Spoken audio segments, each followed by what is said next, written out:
Mr. Patterson and other members of the board. The draft ordinance under discussion has a lot of information and studies included, but there is a large section missing. There is no economic analysis, and there's a number of reasons why uncovering the financial impact of restrictions is crucial to many people. One such group is the future generations of gentlemen ranchers or farmers.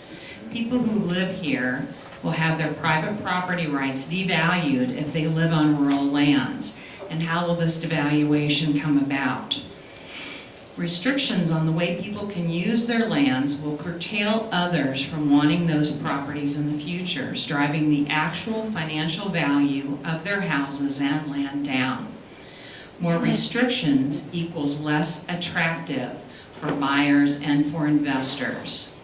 A second unforeseen consequences will be that cities and towns in the North County that are not subject to this ordinance will see increased demand inside the boundaries of their city.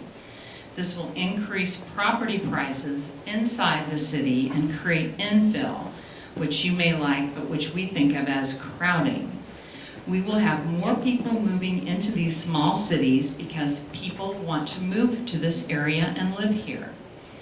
Thirdly, the rural property owners will have their property devalued because getting loans may become problematic.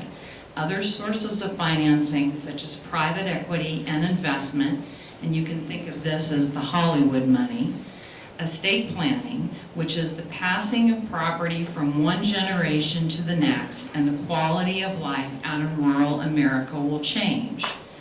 Citizens often use an estate planning technique of subdividing their property to deal with water rights and to pass along the property as a whole working ranch to the next generation and keep the farm intact as one generation passes on and the next generation takes over. If we restrict their rights on their own land to subdivide it, for instance, how will that impact future generations of ranchers? And what about all the people who have already done their estate planning and they've hired lawyers, drawn up the trust, spent the time and money on these issues, and have a cohesive plan in place after their death? Perhaps it isn't your intention to change all of this.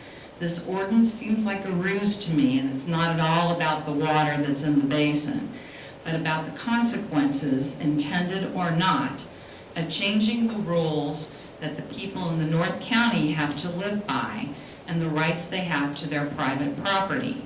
Good enough, then you need to vote against these restrictions and rethink whether this ordinance represents what you really intended.